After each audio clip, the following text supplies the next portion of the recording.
Bismillahirrahmanirrahim.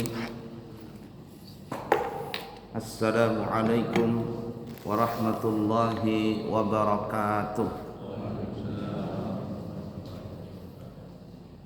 Alhamdulillahi rabbil alamin.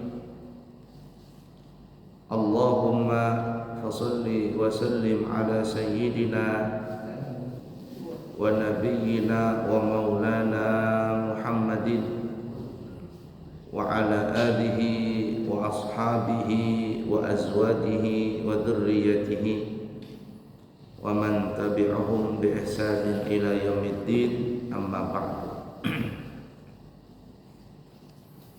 Para jemaah sekalian yang disayangi Allah dan dicintai Allah, sebelum kita melanjutkan pelajaran kita,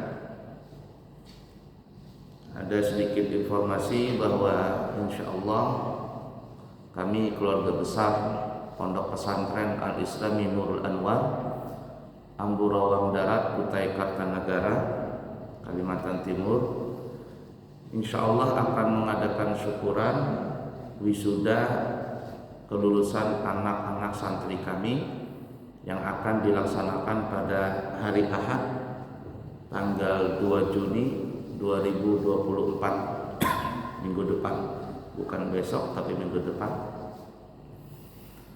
Tingkat ula, ustadz dan ulia, SD, SMP dan SMA. Oleh karena itu kami sebagai pengasuh, pembimbing mengharap dan mengundang kepada seluruh jamaah agar bisa menghadiri acara wisuda anak-anak santri kami di pesantren Al-Islami Nurul Anwar tanggal 2 Juni 2024, dimulai dari jam 8 atau jam 9 pagi. Di kesempatan itu juga atas rasa syukur kita kepada Allah, kami juga membuka harga spesial untuk umroh yang biasa kami buka dengan harga 32 juta rupiah, keberangkatan 12 hari. Untuk hari itu kami buka satu hari yang ingin mendaftar dengan harga 27 juta rupiah. Terserah mau berangkat bulan apa, asalkan jangan bulan Ramadan saja. Kalau bulan Ramadan mahal. Jadi yang kepingin berumrah dengan harga 27 juta rupiah, fasilitas sama dengan harga 32. Pesawatnya adalah bisa Saudi atau Garuda atau Ittihad, Imarat, Qatar dan lain sebagainya. Banyak pilihannya.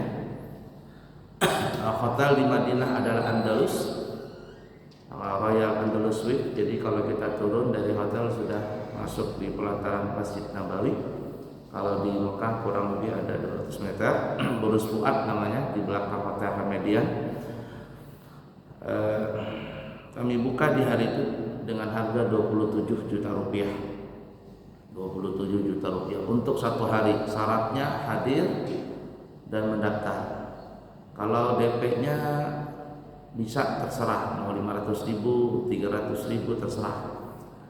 Tapi kalau DP-nya dengan DP 5 juta, maka kami akan memberikan perlengkapan umrah berupa koper besar, koper kecil, kain ihram, kemudian juga ada bantal leher, ada tas ransel, ada tas jinjingan, dan kurang lebih ada berapa item, itu 7 atau 10 item yang akan didapatkan oleh calon jamaah umrah. Nah, oleh karena itu kami mengundang semuanya untuk bisa hadir di acara wisuda anak santri kami di tanggal 2 Juni. Kemudian insya Allah kami akan berangkat haji tanggal 5 ya. Jadi ada kesempatan Sabtu depan kita akan belajar lagi. Tanggal 5 Juni kami akan berangkat dan akan kembali di tanggal 30 Juni insya Allah. Tinggal tanggal 30 Juni sudah ada di Jakarta, atau tanggal 1 Juni sudah ada di Jakarta. Nah, oleh karena itu kami sekali lagi mengharap untuk kehadiran jamaah di tanggal 2 tersebut.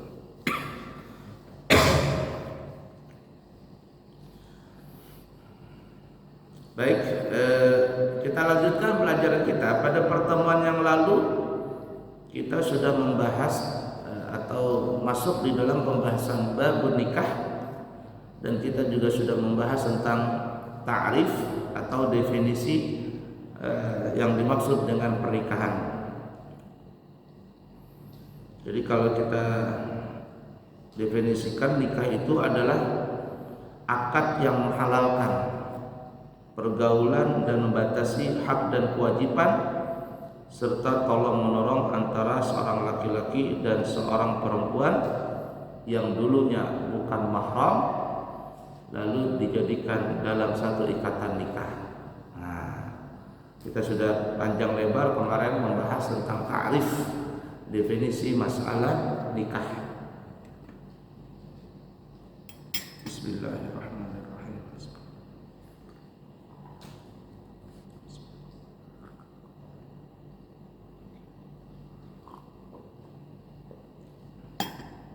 Nikah adalah salah satu sunnah Nabi. Salah satu sunnah Nabi daripada Nabi kita Muhammad sallallahu alaihi wasallam. Bahkan orang yang menikah itu lebih afdal untuk menjadi imam daripada seorang imam yang belum menikah alias bujangan, atau dia seorang budak umpama tidak punya istri, meninggal istrinya atau bercerai. Pada saat orang yang jadi imam itu telah menikah, itu lebih afdal daripada seseorang yang hidupnya tidak punya istri. Kenapa? Karena orang yang mempunyai istri itu lebih gampang atau lebih mudah menundukkan pandangannya daripada seseorang yang tidak mempunyai istri. Biasanya kalau orang yang tidak punya istri itu pandangan matanya agak liar ke sana kemari. Nah, ala kulli hal, kalau ada punya istri dia agak redup pandangannya, apalagi kalau di sampingnya itu ada istrinya. Nah, biasanya matanya nggak bisa kemana-mana karena ada mata-mata di samping. Nah, ala kulli hal. Jadi kata orang kalau mau bedakan ya antara orang yang sudah menikah dengan orang yang belum menikah itu gampang. Alias orang yang berpacaran dengan orang yang sudah menikah itu gampang dilihat. Kalau kita melihat ada sepasangan laki dan perempuan berjalan di mall umpama, yang membawa belanjaannya itu adalah laki-lakinya, ya, yang laki-laki yang bawa belanjaan itu berarti orang pacaran itu, ya. Kita lihat itu yang bawa belanjaan cowoknya itu pacaran. Tapi kalau yang bawa belanjaan itu perempuannya, itu dipastikan suami istri itu.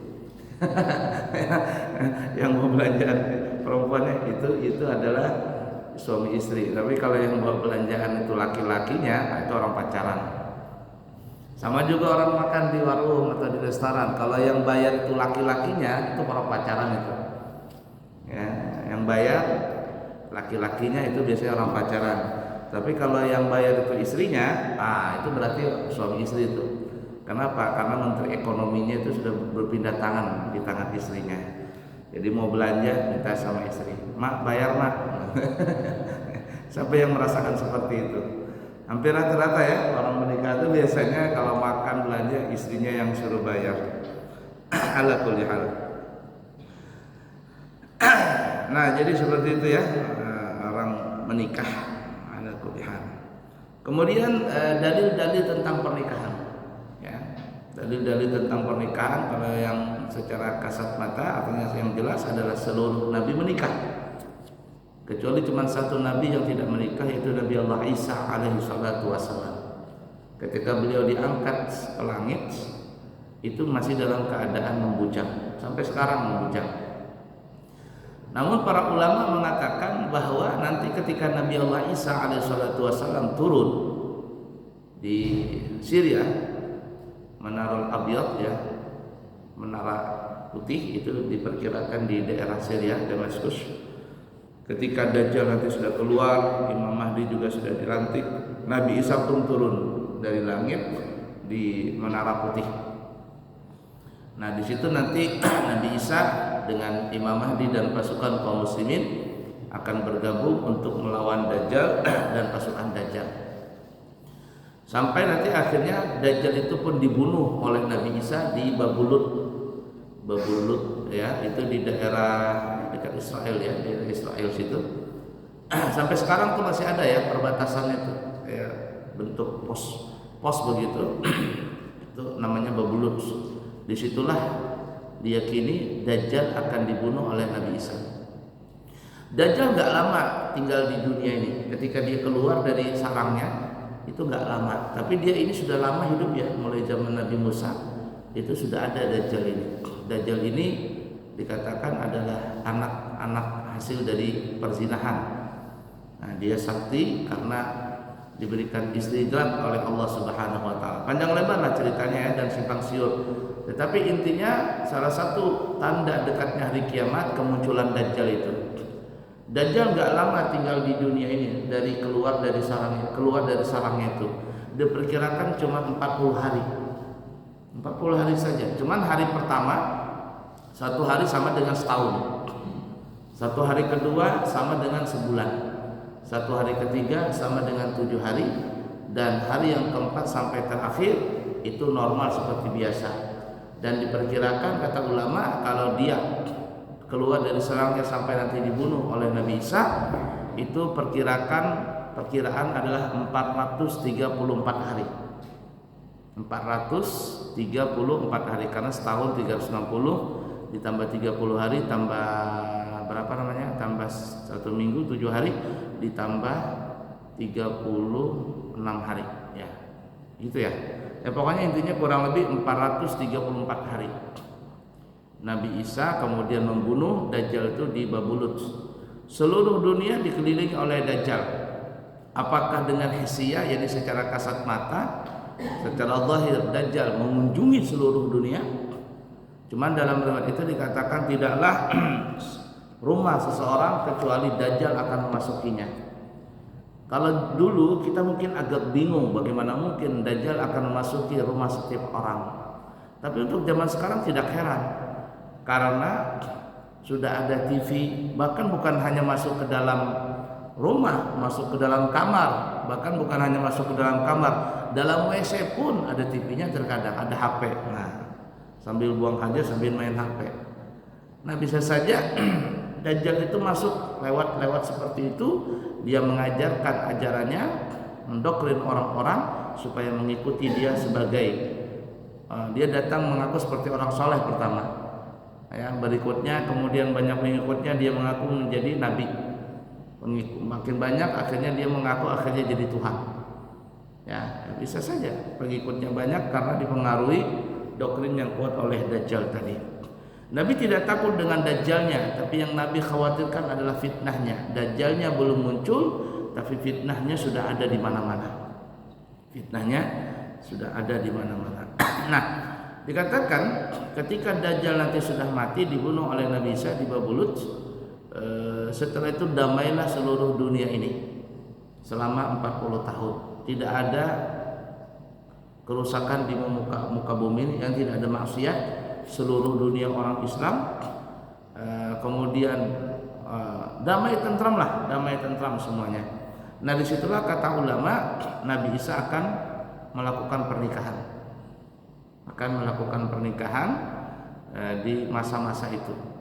Nah, setelah itu pernikahan, bahkan ada yang mengatakan wallahu alam ya, ini pendapat ulama, bisa saja betul beliau pun menikah dan mempunyai keturunan sampai akhirnya setelah Nabi Isa meninggal dunia, Imam Mahdi pun juga meninggal, dan seterusnya, dunia pun sedikit demi sedikit mulai kacau kembali, dan akhirnya terus banyak kemaksiatan, banyak kekufuran, dan akhirnya sampai menuju masa-masa akhir dunia, yaitu kiamat.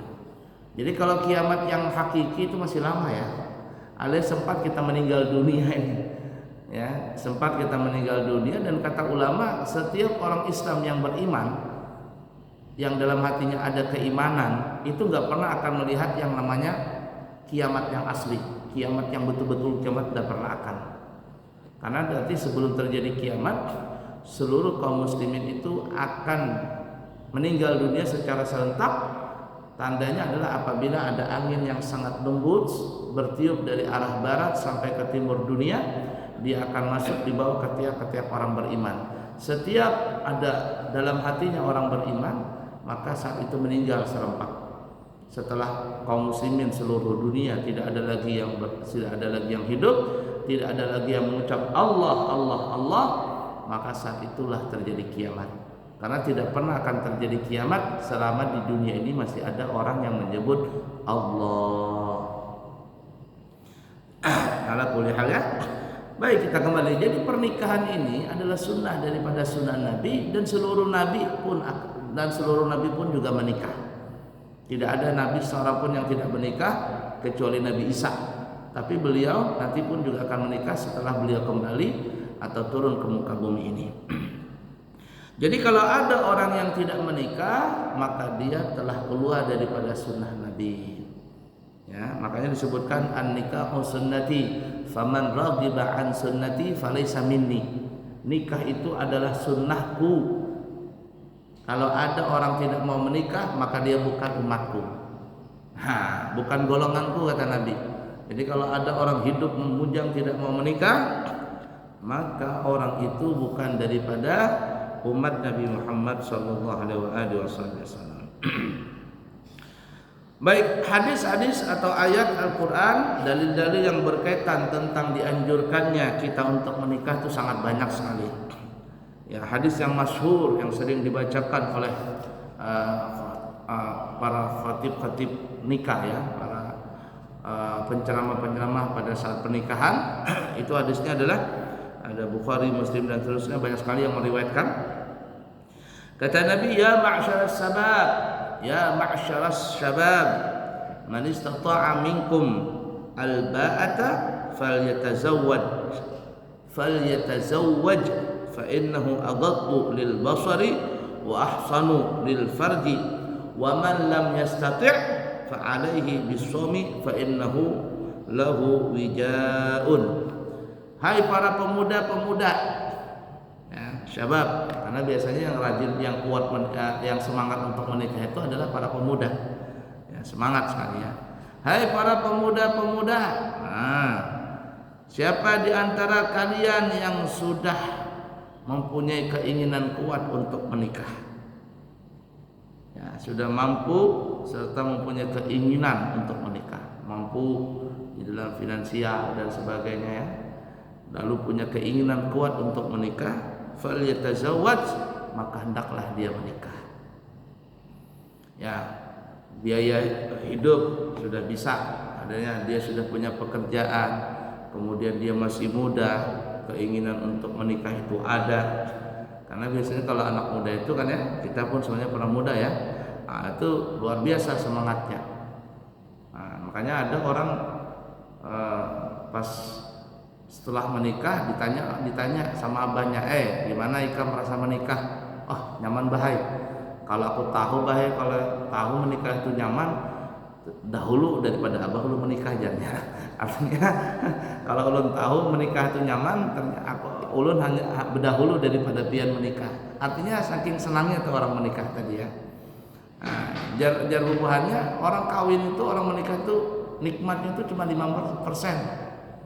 Nikmatnya itu cuma 5%. 95% itu nikmat ya. Nikmatnya yang sedikit itu cuma 5%, tapi nikmatnya yang luar biasa 95%. Ala kulli hal ya, orang menikah. Siapa yang sudah mempunyai kemampuan finansial ya, finansialnya ada, kemudian dia juga mampu untuk menikah, yakni secara fisik dan sebagainya, mampu untuk menikah, falyatazawwaj, kata Nabi, hendaklah dia menikah. Fa innahu aghaddu lil basar. Apa jar Nabi? Karena sesungguhnya dalam pernikahan itu dapat menundukkan pandangan mata terhadap apa yang tidak halal oleh untuk dilihatnya.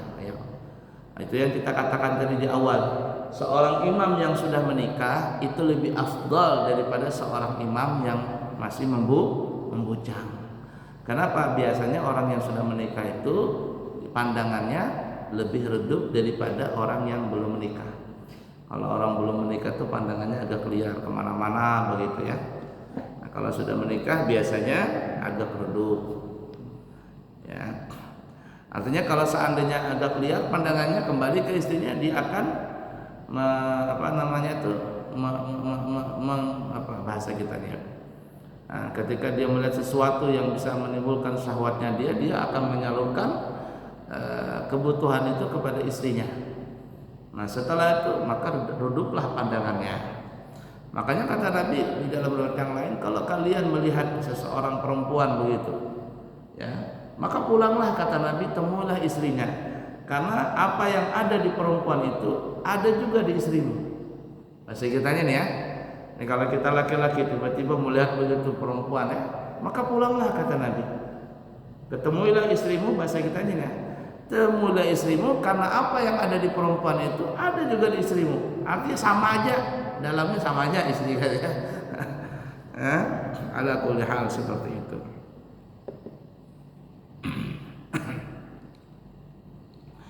Kemudian apa lagi? Wa ahsanu lil farji. Nah, dan orang yang sudah menikah itu akan memelihara daripada syahwatnya. Asal bahasanya wa ahsanu lil farji, menjaga daripada kehormatannya. Artinya orang yang sudah menikah itu bisa melampiaskan syahwatnya dengan yang halal, yaitu dengan istrinya. Dan barang siapa yang tidak mampu menikah, wa man lam yastati', siapa yang tidak mampu menikah alias kemauan ada tapi kemampuan enggak ada. Kemauan ada, kemampuan enggak ada. Nah, ingin menikah tapi tidak ada usaha, punya uang nggak punya, bagaimana mau menikah, mau ngasih nafkah kepada istrinya? Nah, padahal memberikan nafkah itu hukumnya wajib. Nah, jadi seorang laki-laki itu harus bekerja dan dia harus memberikan nafkah kepada istrinya. Karena kalau seorang suami nih ya sudah menikah, dia punya istri, lalu dia tidak bekerja, maka jatuh kehormatan seorang laki-laki itu, jatuh. Oh, kaya dia, iya kaya bisa habis. Kaya itu bisa berwarisan bapaknya. Kalau tiap hari makan warisan bapaknya, diongkosin sama bapaknya dan seterusnya. Anak ini, si laki-laki ini tidak ada kemampuan untuk bekerja. Emang setiap orang tuanya yakin akan kaya terus menerus. Roda dunia ini berputar. Kalau tidak ada kemampuan seorang laki-laki untuk bekerja, bahaya. Nah, ala kulli hal. Jadi harus bekerja untuk apa? Untuk menjaga kehormatan sebagai laki-laki. Nah, ala kulli hal seperti itu.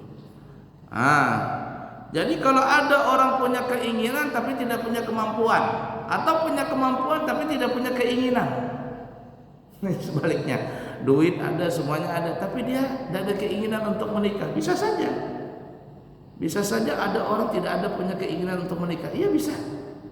Ya, mungkin dia syahwatnya rendah dan sebagainya, tidak ada keinginan untuk menikah. Apa kata Nabi? Fa'alaihi bisawm. Kalau sudah seperti itu, perbanyaklah melakukan puasa. Kenapa? Fa innahu lahu wijaun. Karena dengan berpuasa itu ya, dia akan, karena dengan puasa hawa nafsunya terhadap perempuan akan berkurang. Lahu wija, bahasa kita itu akan mengurangi daripada pandangan yang tidak baik dalam nafsu di dalam dirinya. Ala kulli hal seperti itu. Banyakin puasa.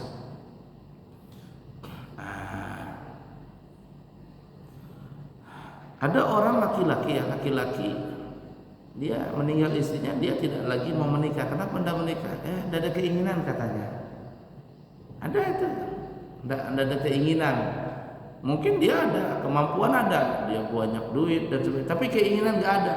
Bisa jadi karena ya ibarat biar orang sudah turun mesin lah ya, tidak lagi ada keinginan karena sudah tidak ada syahwat lagi begitu. Ya sudah, puasa, kerjaannya ke masjid, mengaji dan sebagainya dan seterusnya. Mengurusi hidupnya siapa? Anak-anaknya. Ada seperti itu. Ya, saya berapa kali mendapatkan orang-orang yang hidupnya membujang. Kenapa anda menikah? Tidak ada keinginan gurai aja ya. Tidak ada keinginan. Nah, ada yang seperti itu. Kalau dia seperti itu, ala kulli hal bisa menjaga kehormatannya alias tidak masuk dalam perbuatan yang dilarang Allah, maka boleh-boleh saja. Fa alaihi bisawm fa innahu lahu wijaa.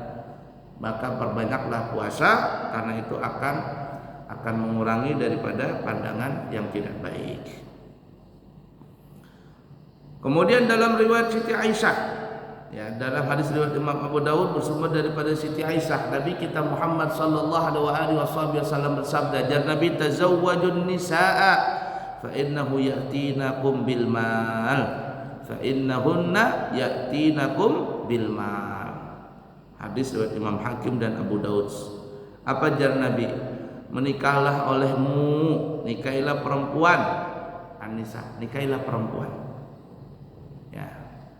Karena dengan menikahi perempuan tersebut, menikah perempuan ya, surat An-Nisa, ya'tinakum bil mal. Dengan menikah itu akan mendatangkan harta. Aneh juga nih ya, kita tuh ya bujangan. Ingatin dulu kita bujang. Mungkin kita gaji itu mungkin sampai 4 juta, 5 juta. Tapi anehnya uang itu nggak bisa kumpul. Gaji mungkin ada orang hidup membujang 5 juta, tapi duit itu nggak bisa kumpul-kumpul. Beli ini, beli itu, ya habis gitu-gitu aja. Tapi ketika menikah, subhanallah, bisa ngontrak, bisa beli kompor, bisa beli gas, bisa beli motor. Aneh itu memang menikah itu. Ketika punya anak, tambah lagi rezeki. Punya anak 1, punya anak 2, tambah lagi rezeki. Aneh itu memang. Kalau kita pikirkan memang aneh, tapi memang itulah rezeki Allah. Itu memang dari Nabi. Tazawwajun nisa fa innahunna ya'tinakum bil mal. Nikahi perempuan, nikahlah. Karena menikah itu akan mendatangkan kekayaan.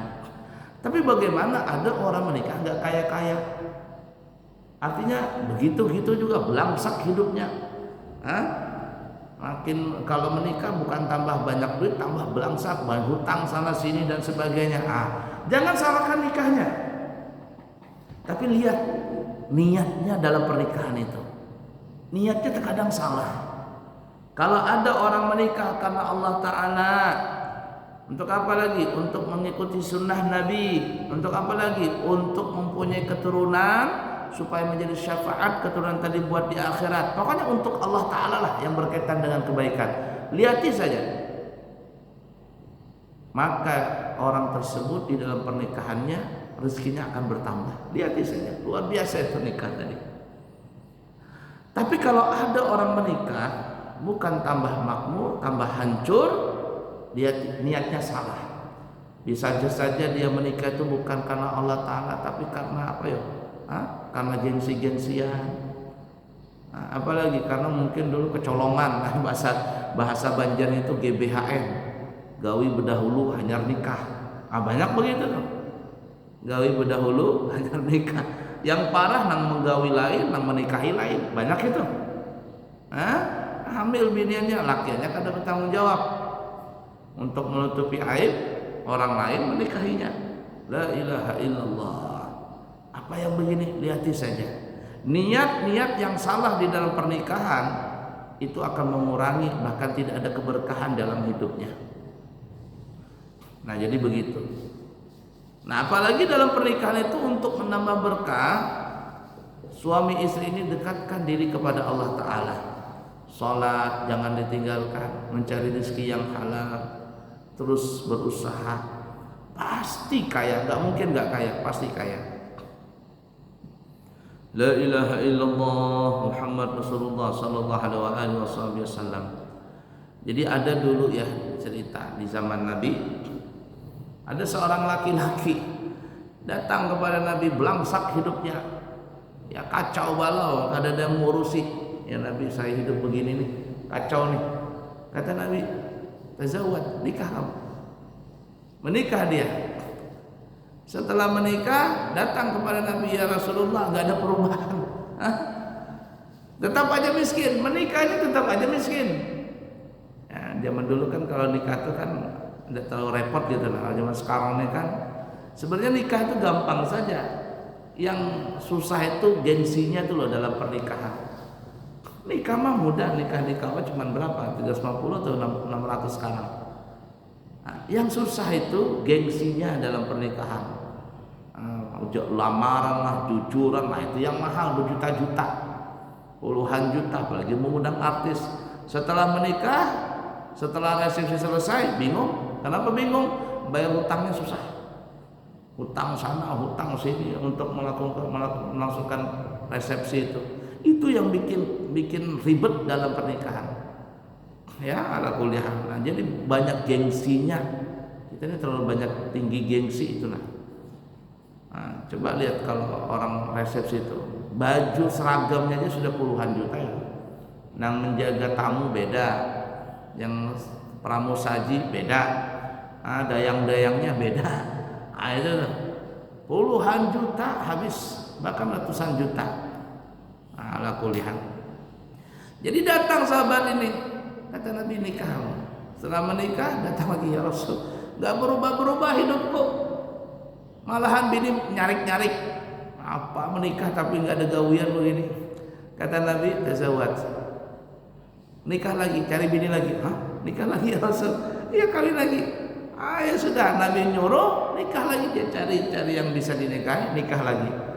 Punya 2 istri lagi. Datang lagi kepada Nabi, ya Rasul, bukan tambah damai malahan berkelahi berdua ini. Kacau lagi, tambah ribut di rumah. Kata Nabi, tazawwaj, nikah lagi, cari lagi bini 3 dapat. Datang lagi kepada Nabi, ya Rasulullah, tambah kacau di rumah. Berhamburan, kacau balau pokoknya. Kalau 2 aja sudah berkelahi, apalagi 3. Kata Nabi, sempurnakanlah 4 sekalian kawin, nikah 4 orang. Setelah nikah yang keempat, lawas kada datang-datang di sahabat nih. Sebulan, 2 bulan kadang mengadu-ngadu, Jeremy kemana ini orangnya, mati kah bahasa kita ini ya, masih hidup kah, meninggal, siapa tahu dibunuh bini ini. Kadang datang. Akhirnya ketemu dengan Nabi, belamak ternyata pas datang orangnya belamak, berputih, berganteng. Kemarin lusuh awak, kurus, kering, disariki bini. Sekarang masya Allah, bercahaya awak, bercahaya, badan lamak ya, muha glowing bahasa kitanya. Senyum Nabi ngeliat dia aja, Nabi apa kabar nih bahasa kitanya, nyaman ya Rasul, bujur pian bahasa kitanya. Kenapa masa gimana ceritanya nih? Begini ya Rasul, setelah aku menikah yang keempat, biniku yang keempat ini bermusyawarah. Bahasa kitanya nih ya, bermusyawarah jalan bini yang keempat nih, daripada kita beributan. Nang satu ini mana kurus lagi kering, maka demi siapa apa itu yang kita rebutin. Lebih baik kita nyamanin dia, kita mencari duit untuk dia, kita lamaki dia, kita urus dia, bikin ganteng, kasih madu, obat macam-macam supaya kuat nih. Hanya kita nyamanjarnya.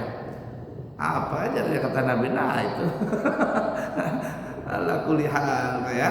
Ini sahabat, jangan coba-coba ya bapak-bapak. Ada miskin kawin lagi tambah belangsak ya.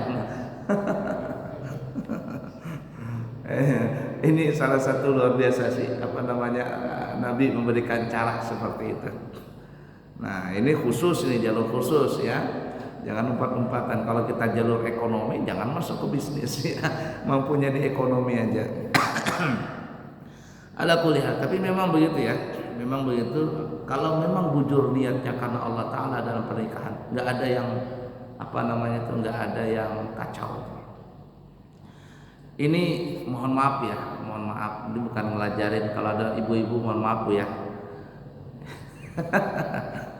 Ini orang bahari, guru-guru mengajarkan kalau ikam hendak menikah bu poligami jar guru, jangan 2, jangan. Kalau 2 berkelahi, sekalian 3 jar guru, 3 atau 4. Kalau 2 itu kacau, 3 sekalian. Ya, kalau 3 itu dia kadang mau berkelahi. Nah, tapi kalau 2 berkelahi dia. Nah, 3 sekalian. Kalau hendak poligami 3, jangan 2. Kenapa? Karena kalau 2 itu biasanya persaingan semakin ketat ya. Tapi kalau dia semakin besar, persaingan itu berkurang juga ya. Ala kulli hal, itu sifat perempuan memang seperti itu ya, memang saling cemburu bercumbuan ya. Lihat guru-guru tuh, kalau guru-guru tuh tidak ada orang menikah dua ya. Kalau ulama tuh dia 3 atau 4 sekalian, tidak ada 3, tidak ada 2 maksudnya. Ala kulli hal ya. Wah, kemudian juga di dalam hadis riwayat Imam Muslim daripada Ammar bin As maksudnya, Nabi kita bersabda, ad-dunya mata' wa khairu mata'iha al-mar'atu salihah. Dunia itu adalah bagaikan perhiasan. Dunia itu perhiasan, dan sebaik-baik perhiasan dunia adalah perempuan yang salihah. Kalau ada perempuan yang salihah, seorang laki-laki mendapatkan perempuan yang salihah, masya Allah, itu sudah tidak ada lagi bandingannya. Nah, kalau mau tahu perempuan yang salihah itu, istri yang salihah itu gampang saja. Kalau ibadah jangan ditanya, arti ibadah itu ya dia sholat, dia puasa, itu hukum yang wajib. Kalau dia puasa Ramadan, puasa Salamat, itu sudah wajib, jangan ditanya itu kalau yang wajib. Apakah perempuan yang sholat itu mengaji, ya kemudian dia baca sholat sunat banyak, puasa sunat banyak? Oh enggak. Itu sunnah yang untuk dirinya. Tapi yang dimaksudkan ini mar'atus salihah, perempuan yang salihah itu bagaimana dia menjaga suaminya dan menyenangkan suaminya. Kalau dia bisa menyenangkan hati suaminya, luar biasa. Nah, menurut survei, kalau ada perempuan yang salihah itu tandanya adalah 1, ada 2 maksudnya. Yang pertama, perempuan itu tidak suka berbohong. Karena perempuan itu banyak suka bohong, ya, banyak sekali bohong. Jadi kalau ada perempuan dia tidak suka bohong, itu 1 tanda dia salihah. Yang kedua, perempuan itu suka minta maaf. Kalau dia suka minta maaf itu luar biasa. Karena terus terang perempuan-perempuan itu hampir jarang, bahkan susah untuk minta maaf dengan suaminya. Yang ada suaminya aja yang salah. Lihat aja. Pernahkah ya, di mana ini ya, perempuan itu yang bisa minta maaf dengan suaminya? Setahun sekali pun juga itu cuman begitu aja, bang saya minta maaf bang ya, lebaran, kata suaminya, paling-paling nanti 1 jam kembali kepada settingan awal. Minta maaf depan suaminya, ulun minta maaf lah abahnya kalau ada salah, dalam hati suaminya, paling-paling 1 jam kembali ke settingan awal. Baru 1 jam untuk ke dapur, lepak, abahnya kenapa begini? Nah ya Pak, settingan awalnya memang begitu. Nah jadi perempuan itu kalau mau perempuan saleh itu 2 tandanya tadi. Kalau ibadah wajib jangan ditanya, itu sudah ya, memakai pakaian yang menjaga kehormatan dirinya. Tapi untuk sifatnya, karakternya 2 ini, tidak suka berbohong dan suka minta maaf. Kalau perempuan itu seperti itu, masya Allah, masya Allah. Tapi perempuan memang susah untuk minta maaf. Yang ada perempuan itu nggak pernah salah, nggak pernah salah. Biar dia rating ke kanan, beloknya ke kiri, tetap yang benar itu perempuan. Ya, tetap yang benar itu perempuan. Nggak bisa dikalahkan perempuan itu. La ilaha illallah. Itu saya waktu di umrah itu ya, sudah mau masuk lift nih, datang rombongan perempuan. Waduh, mundur kita, mundur. Ini orang-orang hebat di dunia, tidak bisa dikalahkan. Mundur kita daripada kita kacau. Ya bu, masuk bu, masuk bu. Ya, tidak bisa dikalahkan, masuk aja bu, masuk bu. Daripada kita disalah-salahkan, sudah mengalah saja. Nah, itu perempuan ya. Makanya katanya ada 2 orang yang tidak pernah salah. Sebenarnya salah tapi tidak mau merasa salah. Yang pertama adalah bos. Yang kedua adalah perempuan. Itu nggak pernah salah. Bahkan bos itu bikin peraturan. Peraturan pertama, bos tidak pernah salah. Peraturan kedua, kalau bos salah maka kembali ke peraturan awal, alias nggak pernah salah. Dan kalau seandainya ada seorang bosnya perempuan, nah kelar sudah hidupnya laki-laki itu. Dia perempuan jadi bos lagi, selesai kita laki-laki. Ya. Hidup kita habis sudah. Jadi itu perempuan itu. Jadi perempuan yang suka minta maaf dan tidak pernah bohong. Luar biasa itu perempuan. Kalau laki-laki, dua juga tandanya. Kalau perempuan nih mencari laki-laki yang baik, dua tandanya. Kalau ibadah jangan ditanya, dia sholat, dia 5 waktu, alhamdulillah. Dia puasa Ramadan, alhamdulillah. Tiba bayar zakat, bagus sudah. Tapi ada dua tanda laki-laki baik. Yang pertama, jangan suka bohong. Kalau laki-laki suka bohong, selesai dia. Hidupnya nggak berkah. Nyimpan duit kemana, ketahuan bini. Kata bininya, uang apa tuh bang?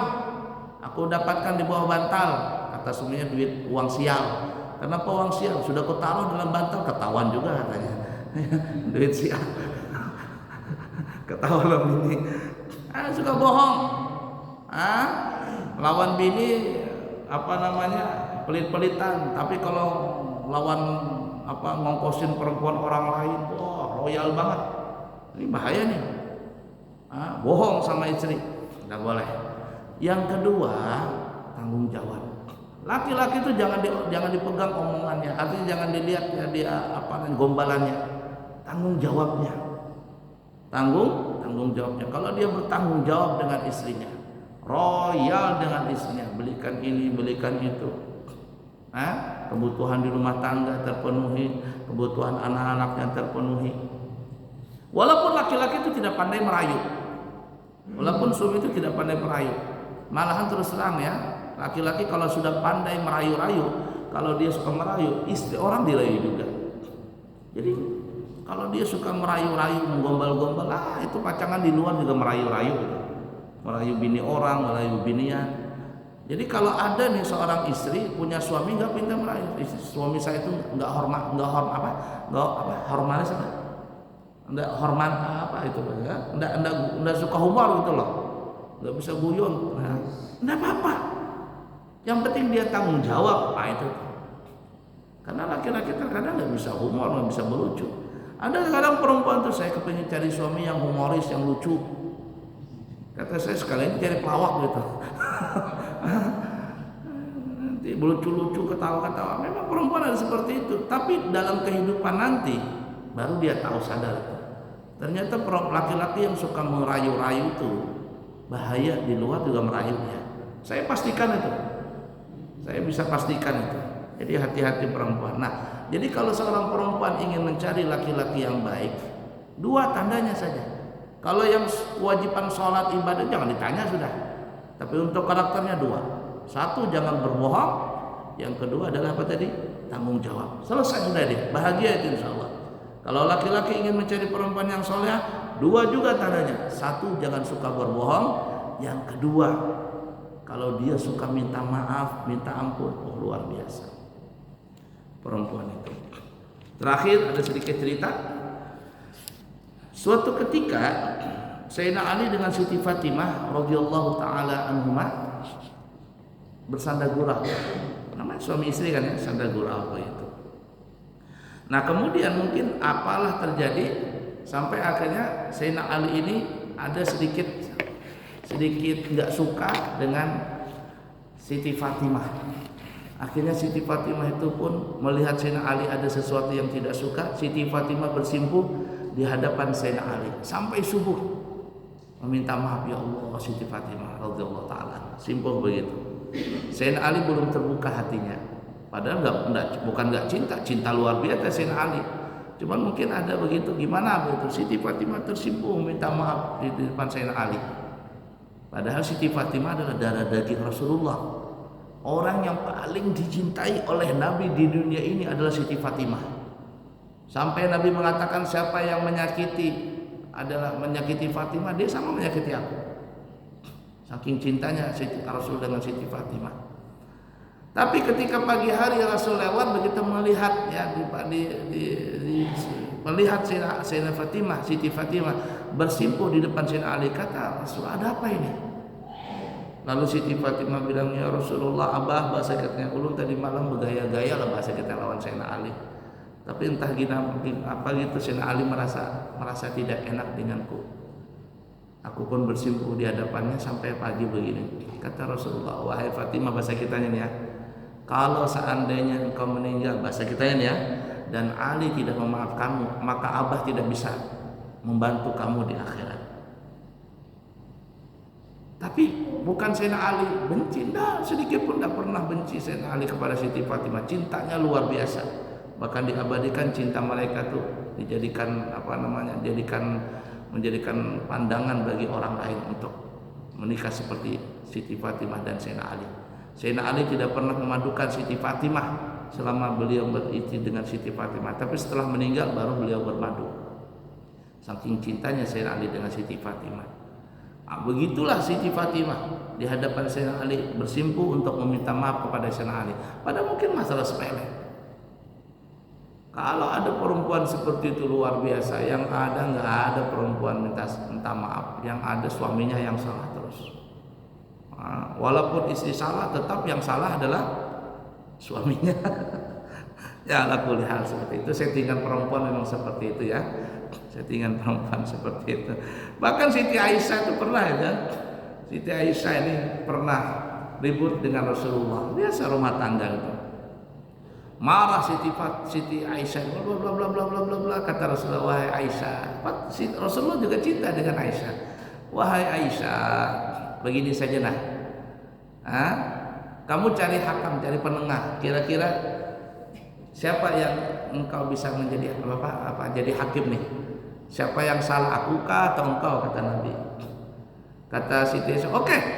Bahasa kita ya, kita cari hakim, cari penengah. Biar tahu siapa yang salah, aku atau engkau wahai Rasulullah. Lalu kata Rasulullah, bagaimana kalau kita panggil Sayyidina Umar untuk menjadi penengah kita? Nggak mau Sayyidina Umar, itu orangnya keras, nggak mau. Kata Rasulullah, bagaimana Utsman? Utsman kelembekan, orangnya nggak bisa lembek. Saya kitanya ya, nggak bisa, dosa. Bagaimana Ali? Kalau Ali jangan, pastilah Ali membela engkau. Mantu, sepupu, nggak mau. Kata Rasul, bagaimana ayahmu Sayyidina Abu Bakar? Ini cocok nih kalau ayahku jadi penengah nih, cocok nih. Pasti Siti Aisyah kepingin menang nih. Dipanggillah Sayyidina Abu Bakar. Wahai Sayyidina Abu Bakar, saya punya masalah dengan Aisyah begini. Lalu belum lagi Rasul cerita selesai, Siti Aisyah langsung bilang, Abah, dia yang salah. Rasul dikatakan salah sama Siti Aisyah. Mendengar itu Sayyidina Abu Bakar langsung naik pitam, mau dipukul Siti Aisyah ini, anak beliau. Kamu nyala-nyalakan Rasulullah, mau dipukul Siti Aisyah. Ketika mau dipukul oleh Sayyidina Abu Bakar, bahasa kita ini ya, Siti Aisyah pun lari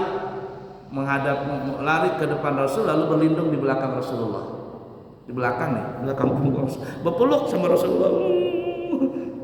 Sayyidina Abu Bakar, abahnya ngomong, kamu ya berani lawan Rasulullah, berani dengan suamimu, dengan Rasulullah. Kata Rasulullah, cukup wahai Abu Bakar, cukup wahai Abu Bakar. Sekarang dia ditanggung itu. Nah artinya Rasulullah itu cintanya luar biasa kepada Siti Aisyah, tapi dalam masalah seperti itu pun tetap Rasulullah mengalah. Luar biasa. Dan Rasul tahu, kata Rasulullah, Aisyah, aku tahu kalau engkau sedang marah denganku, aku tahu.